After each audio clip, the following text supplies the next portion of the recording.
सभी प्यारे भाइयों और बहनों को जय हिंद, वंदे मातरम। जैसा कि आप सभी को मालूम है, दिल्ली पुलिस कांस्टेबल की अभी भर्ती का जो सेकंड फेज है वो प्रोसेस पर है, यानी कि फिजिकल उसके कंप्लीट हो रहे हैं। तो इस वैकेंसी के पूरा होने से पहले एक वैकेंसी और आपकी आ चुकी है दिल्ली पुलिस डिपार्टमेंट में ही। दिल्ली पुलिस होम गार्ड्स की जो नई वैकेंसी है वो आ चुकी है और ये वैकेंसी 10,285 पोस्ट के लिए होने वाली है और जिसका जो नोटिस है वो आपका आउट हो चुका है। तो आज के इस पूरे वीडियो सेशन में हम आपको बताएंगे कि इस वैकेंसी के आवेदन कब से स्टार्ट हो रहे हैं और एज आपकी क्या काउंट होगी, क्या 20 से 45 साल रहने वाली है और आपकी एलिजिबिलिटी क्राइटेरिया क्या रहेगी और इसके साथ साथ सिलेक्शन प्रोसेस आपका क्या रहने वाला है। तो चलिए आज का ये वीडियो सेशन स्टार्ट करते हैं और सीधा नोटिस की तरफ आ जाते हैं। तो इस सीधे पूरे नोटिस पर आ जाते हैं। नोटिस देख सकते हैं, directorate general of home guards. यहाँ पर देखेंगे opening date for submission of online application, यानी कि इस वैकेंसी के लिए जो आवेदन होंगे वो आपके ऑनलाइन मोड पर रहने वाले हैं। और यहाँ पर देखेंगे तो डेट भी मेंशन है, 24 जनवरी से आपके ऑनलाइन आवेदन होने वाले हैं, यानी कल के दिन से आपका विंडो ओपन कर दिया जाएगा। सभी लोग इसके लिए कल से आवेदन कर पाएंगे और इसके लिए जो लास्ट डेट रखी गई है वो 13 फरवरी रखी गई है। देख सकते हैं काफ़ी कम समय है आपके पास आवेदन करने के लिए। तो अगर आप एलिजिबल हैं इस वैकेंसी में, आवेदन करना चाहते हैं, तो कल के दिन जैसे ही विंडो ओपन होता है तो कल के ही दिन आप लोग अपना यहाँ पर फॉर्म फिल कर सकते हैं। इसके बाद आगे आ जाते हैं तो आगे देख सकते हैं वैकेंसी की तरफ। तो यहाँ पर वैकेंसी देखेंगे, बोला गया है online application are invited for enrolment of 10,285। देख सकते हैं 10,285 पोस्टों के लिए अच्छी खासी वैकेंसी यहाँ पर आ चुकी है। Home guards volunteers of term of 3 years which may be extended 2 years is 15%, यानी कि इसमें कुछ क्राइटेरिया दे रखा है। साथ ही साथ यहाँ पर फीमेल के लिए कुछ वैकेंसी रिजर्व की गई हैं, यानी कि देख सकते हैं 33%, यानी कि वैकेंसी का 1/3 यहाँ पर जो वैकेंसी है वो फीमेल कैंडिडेट के लिए यहाँ पर रखी गई है। साथ ही साथ कुछ कैटेगरी वाइज यहाँ पर छूट भी है जो कि आप लोग देख सकते हैं। सब कुछ यहाँ पर मेंशन है। अगर आप इससे पूरे नोटिफिकेशन को डिटेल में रीड आउट करना चाहते हैं तो ये जो फुल नोटिफिकेशन है अभी इसका आउट नहीं हुआ है, सिर्फ इसका एक इंटरनल नोटिस आया हुआ है। तो इस पूरे नोटिस को हम अपने टेलीग्राम चैनल पर शेयर कर देंगे, वहां से आप लोग इसको अच्छे से रीड आउट कर सकते हैं। टेलीग्राम का जो लिंक है इसी वीडियो के डिस्क्रिप्शन बॉक्स में आपको मिल जाएगा, उसको ज्वाइन करिएगा, वहां पर आपको ये पूरा नोटिफिकेशन मिल जाएगा। इसके बाद सीधा यहाँ पर बात कर लेते हैं आपके फिजिकल के बारे में। तो यहाँ पर मैंने वैकेंसी आपको बता दिया है कि 10,385 पोस्ट के लिए वैकेंसी है, 24 जनवरी से इसके लिए आवेदन है। मेल कैंडिडेट के लिए यहाँ पर रनिंग अच्छी खासी रहने वाली है, यानी कि 1600 मीटर रनिंग का टास्क रहेगा और 6 मिनट का समय दिया जाएगा। लेकिन कुछ कैटेगरी में छूट है, जैसे कि जो कैंडिडेट यहाँ पर 30 ईयर्स एबव है, 30 ईयर से ऊपर है, उनको यहाँ पर छूट दिया जाएगा। 30 से 40 साल वालों के लिए 1600 मीटर के लिए 7 मिनट का रेस है और वहीं 40 से 45 साल वाले कैंडिडेट के लिए जो रनिंग रहेगा वो 1600 मीटर का ही रहेगा, लेकिन 8 मिनट का समय यहाँ पर दिया जाएगा। एक्स सर्विसमैन के लिए बात करें तो 10 मिनट का समय यहाँ पर दिया जाएगा। वहीं फीमेल कैंडिडेट के लिए बात करते हैं तो जो भी कैंडिडेट 30 साल से नीचे हैं 1600 मीटर का टास्क रहेगा, 8 मिनट का समय दिया जाएगा।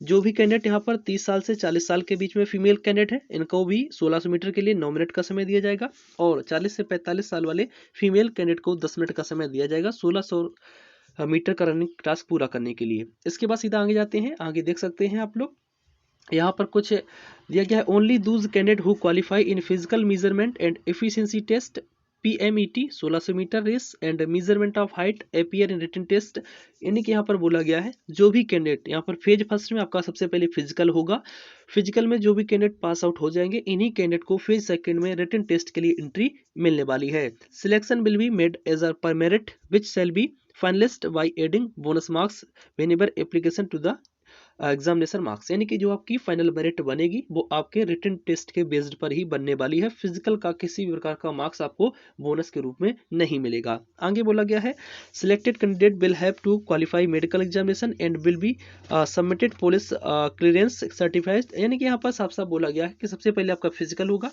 जो भी कैंडिडेट फिजिकल को पास आउट होंगे उन सभी कैंडिडेट का यहाँ पर रिटन टेस्ट के लिए बुलाया जाएगा। जो भी कैंडिडेट रिटन टेस्ट को क्वालिफाई कर जाएंगे उन कैंडिडेट का यहाँ पर मेडिकल टेस्ट होगा। मेडिकल टेस्ट के बाद आपका यहाँ पर फाइनल मेरिट बनेगा और फाइनल मेरिट आपका रिटन एग्जाम बेस्ड यहाँ पर बनने वाला है। आगे बोला गया है एप्लीकेशन फी। एप्लीकेशन फी आपके यहाँ पर 100 रुपये का चार्ज लगेगा। हाउ टू अप्लाई दिया गया है दिल्ली पुलिस की ऑफिशियल वेबसाइट पर आप लोग जा सकते हैं, यानी कि दिल्ली पुलिस की जो होम गार्ड्स की ऑफिशियल वेबसाइट है, वहां पर आप लोग जाकर आवेदन कर सकते हैं। कल के दिन से आपके आवेदन स्टार्ट होंगे। अभी इसका फुल नोटिफिकेशन नहीं आया हुआ है, जैसे इसका फुल नोटिफिकेशन आएगा हम आपको उस नोटिफिकेशन के माध्यम से सबसे पहले जानकारी संपूर्ण आपको दे देंगे कि कैसे आपको आवेदन करना होगा। एलिजिबिलिटी क्राइटेरिया देख लेते हैं। तो ए नंबर पर बोला गया है citizen of India and residence of national capital territory of Delhi. यहाँ पर साफ साफ क्लियर किया गया है कि कैंडिडेट यहाँ पर दिल्ली यानी कि एनसीटी दिल्ली का यहाँ पर उस कैंडिडेट के पास में डोमिसाइल होना चाहिए। आगे बोला गया prove the residence of Delhi, the candidate must process any of following, यानी कि आपको दिल्ली का डोमिसाइल दिखाने के लिए इन सभी प्रक्रियाओं को फॉलो करना पड़ेगा, जैसे कि वैलिड पासपोर्ट अगर आपके पास है, या इलेक्शन कमीशन फोटो आईडी दिखा सकते हैं, या current and valid ration cards wearing his name and photograph, यानी कि आपको फोटो आईडी के रूप में अपना पासपोर्ट यूज कर सकते हैं। पासपोर्ट अगर आपके पास नहीं है तो इलेक्शन कमीशन का जो आपके पास यहाँ पर पहचान पत्र है उसका यूज कर सकते हैं, वो भी नहीं है तो अपना राशन कार्ड यहाँ पर यूज कर सकते हैं। Valid driving licence issued by transport departmental Delhi, यानी कि अगर आपके पास ये सब कुछ आईडी नहीं है तो अपना यहाँ पर जो आपके पास ड्राइविंग लाइसेंस है वो यूज कर सकते हैं, लेकिन ड्राइविंग लाइसेंस आपका दिल्ली ट्रांसपोर्ट के द्वारा इशू होना चाहिए। आगे बोला गया है duty attest passbook of public sector bank account having photograph with residential address, यानी कि यहाँ पर अपना बैंक का पासबुक भी यूज कर सकते हैं। और इसके बाद यहाँ पर देखेंगे तो एज में तो 20 से 45 साल के बीच में आपका एज होना चाहिए, और एज जो काउंट होगी वो 1/1/2004 से काउंट होगी, यानी 1 जनवरी 2004 के बाद का कैंडिडेट नहीं होना चाहिए और 2 जनवरी 1979 से पहले का कैंडिडेट नहीं होना चाहिए। आगे बोला गया है एजुकेशन क्वालिफिकेशन में, यहाँ पर एजुकेशन क्वालिफिकेशन आपका 10th पास आउट होना चाहिए, यानी आपके पास 10th लेवल का सर्टिफिकेट होना चाहिए। इसके साथ साथ जो भी कैंडिडेट यहाँ पर एक्स सर्विसमैन होंगे उनका यहाँ पर 10th पास आउट चल जाएगा, क्योंकि मोस्टली कैंडिडेट यहाँ पर एसएससी जीडी से जाते हैं तो वहाँ की योग्यता यहाँ पर 10th पास आउट होती है, तो वहाँ से जो भी कैंडिडेट यहाँ पर एक्स सर्विसमैन बनेंगे उन कैंडिडेट का यहाँ पर आसानी से सिलेक्शन हो सकता है, क्योंकि यहाँ पर भी एलिजिबिलिटी आपकी 10th पास आउट मांगी गई है। आगे बोला गया हाइट के बारे में, तो 165 आपका हाइट होना चाहिए। हाइट में काफी यहाँ पर छूट है, तो इसीलिए मोस्टली कैंडिडेट आवेदन कर सकते हैं, क्योंकि दिल्ली पुलिस में जो आवेदन करते हैं वहां पर हाइट 170 मांगा जाता है, लेकिन यहाँ पर आपका हाइट 165 मांगा गया है, तो इसलिए प्रॉब्लम यहाँ पर नहीं होगी।